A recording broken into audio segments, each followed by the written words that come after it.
Hello guys, कैसे हैं आप सभी लोग। जैसे कि मैंने कल एक वीडियो अपलोड की थी, उसमें मैंने आपसे बताया था कि मैं डिटेल में आपको बताऊंगा बाहर जाने का प्रोसेस क्या है। तो आज मैं दूसरा पार्ट लेके आया हूँ इसका।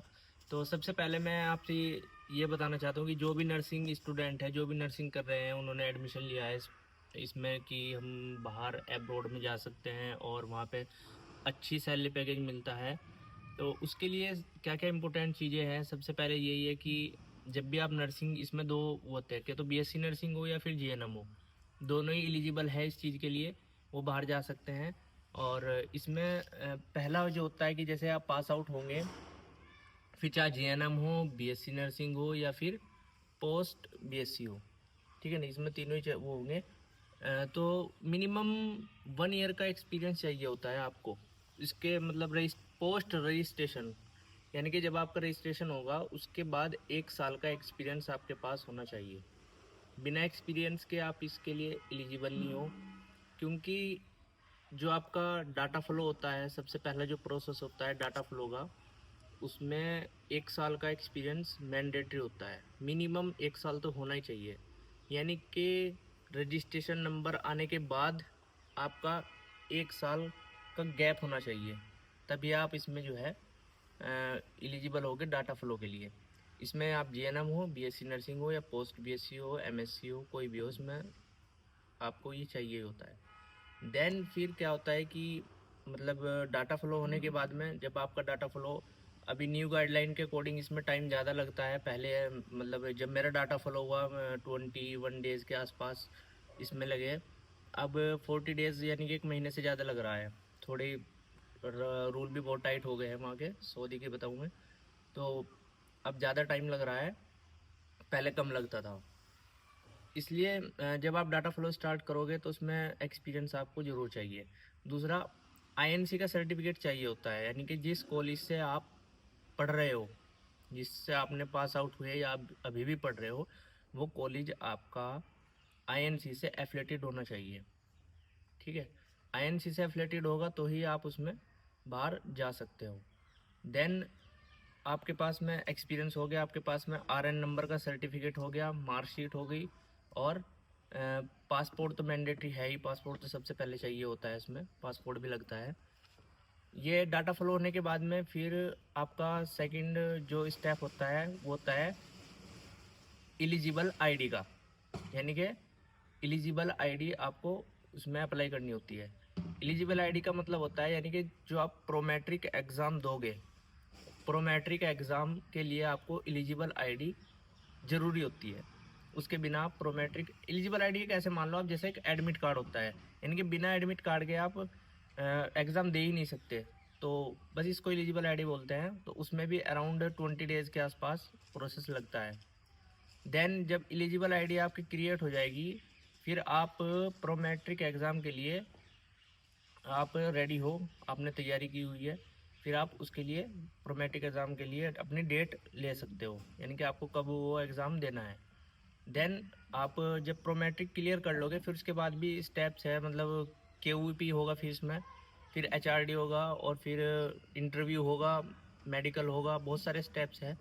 तो मतलब इतना हार्ड भी नहीं है और इतना इजी भी नहीं है बाहर जाना। मैं आपसे बताऊं कि मतलब ये सोचते हैं ना एडमिशन लेने के टाइम तो कि बस अब्रॉड चल जाएंगे, हमारा कोई जानने वाला है वहाँ, वो हमें बुला लेगा और हमारा काम ईजिली हो जाएगा। तो ऐसा नहीं है कि मतलब वहाँ किसी के जान पहचान से कोई काम नहीं होता। जो मतलब वहाँ के रूल्स हैं, वहाँ के जो स्टेप्स हैं, वो हमको पूरे करने पड़ते हैं। बिना हम लाइसेंस के वहाँ पे जॉब कर भी नहीं सकते।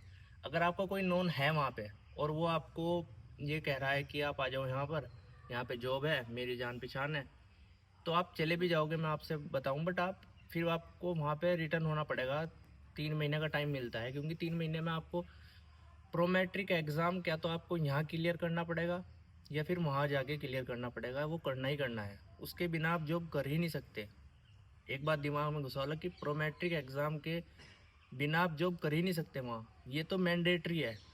क्या तो आप यहाँ दो जाके या वहाँ दो। मेरा सजेशन ये है कि आप यहीं से क्लियर करके सब चीज़ चलोगे तो आपको वहाँ जाके कोई टेंशन नहीं होगी, क्योंकि वहाँ पे आप जॉब करोगे या फिर आप एग्ज़ाम की तैयारी करोगे।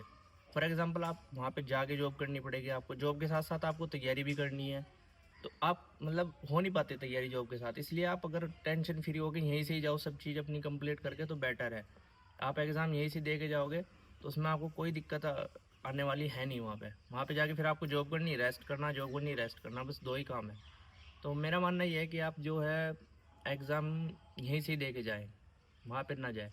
और किसी भी मतलब देखो, अगर आप खुद प्रोसेस स्टार्ट करना चाहते हो तो इसमें क्या होता है कि जो आप एक्सपीरियंस लगाते हो, अगर एक्सपीरियंस की बात करूँ मैं, आपने कहीं से बनवा के लगवा लिया, वैसे ऐसा चलता तो है नहीं, क्योंकि जो एक्सपीरियंस का वेरिफिकेशन होता है वो बहुत इंपॉर्टेंट है। वेरिफिकेशन जो होता है एक्सपीरियंस का, वो आपका बाहर की कंपनी कोई डाटा फ्लो करती है तो वो अपना एजेंट भेजेगी वहाँ पे, जहाँ का जिस हॉस्पिटल का आपने एक्सपीरियंस लगाया है। क्या तो वो उसको ईमेल करेगी या उसको कॉल करेगी या फिर उसको मतलब वहाँ पे अपना एजेंट भेजेगी। तो वेरिफिकेशन होगा उस हॉस्पिटल का जहाँ पे आपने वो लगाया है कि इस बंदे ने यहाँ पे जॉब की भी है या नहीं। ऐसे नहीं कि आपने फर्जी ऐसे ही बनवा के लगवा दिया। तो ओरिजिनल होना चाहिए जो एक्सपीरियंस है। अगर आप खुद अप्लाई करना चाहते हो, खुद भी हो जाएगा अप्लाई, बट थोड़ा ये है कि अगर उसमें एरर आ गया, मतलब अगर उसमें एरर आ गया आपके डाटा फ्लो में, तो फिर प्रॉब्लम होती है। तो इसलिए मेरा सजेशन यह है कि उसमें आपको किसी कंसल्टेंसी का या फिर किसी एजेंट का सहारा लेना पड़ेगा, क्योंकि कंसल्टेंसी और एजेंट का ऐसा होता है, उनको ना एक्सपीरियंस होता है, वो बहुत सारे डाटा फ्लो करते रहते हैं, तो उनको पता है कि कैसे डाटा फ्लो की रिपोर्ट अच्छी आएगी, मतलब पहले फर्स्ट टाइम में डाटा फ्लो हो जाए। तो मैं ये चाहता हूँ कि आप किसी कंसल्टेंसी का, मेरे हिसाब से कंसल्टेंसी अच्छी है।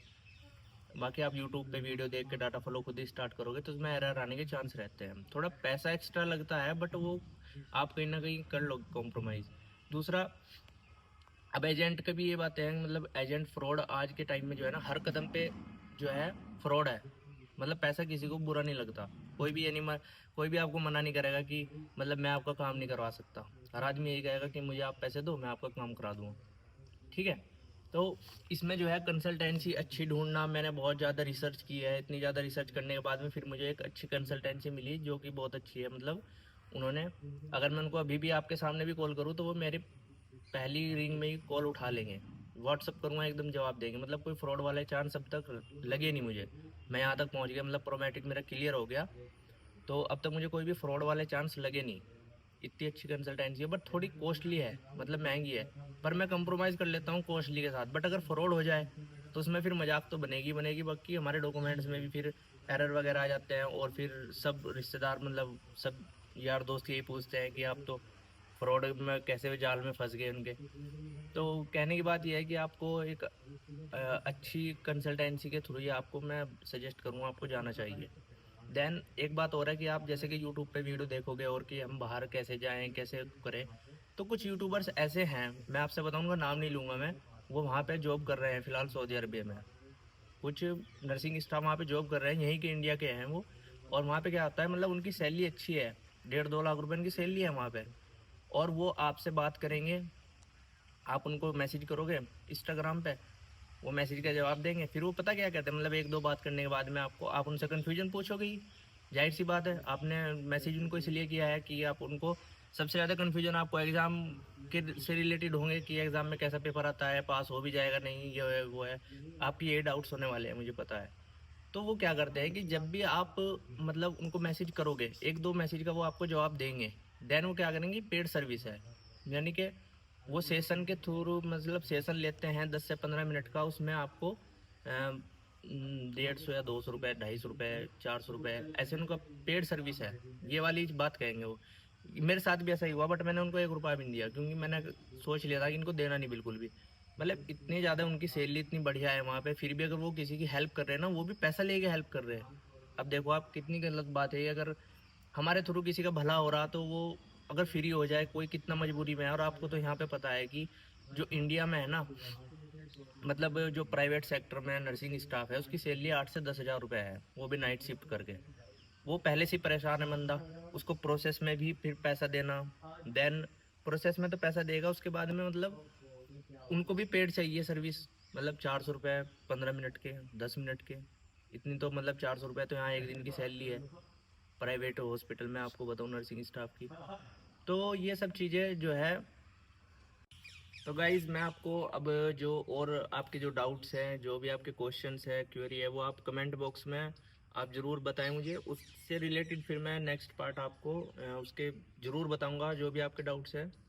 तो आप प्लीज़ कमेंट ज़रूर करें। तो ऐसा मैं बोलता नहीं हूँ, मतलब जब आपको नीड होगी तो करोगे, क्योंकि मुझे इससे कोई भी मतलब अर्निंग वाला मामला नहीं है कि मैं इससे अर्न करूँगा कुछ चैनल से। मेरा सिर्फ पर्पज़ यही है कि आपकी हेल्प हो जाए। और ख़ासकर ये चैनल मैं अपने स्टूडेंट्स के लिए बना रहा हूँ, जो मेरे दोस्त और स्टूडेंट हैं, क्योंकि मेरे स्टूडेंट्स को बहुत ज़्यादा डाउट्स हैं।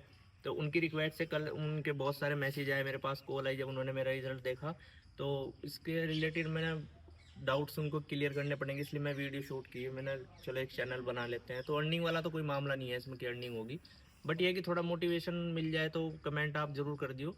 इसमें मैं आपसे अगले पार्ट में फिर उससे रिलेटेड आपसे डिस्कस करूँगा। Thank you so much.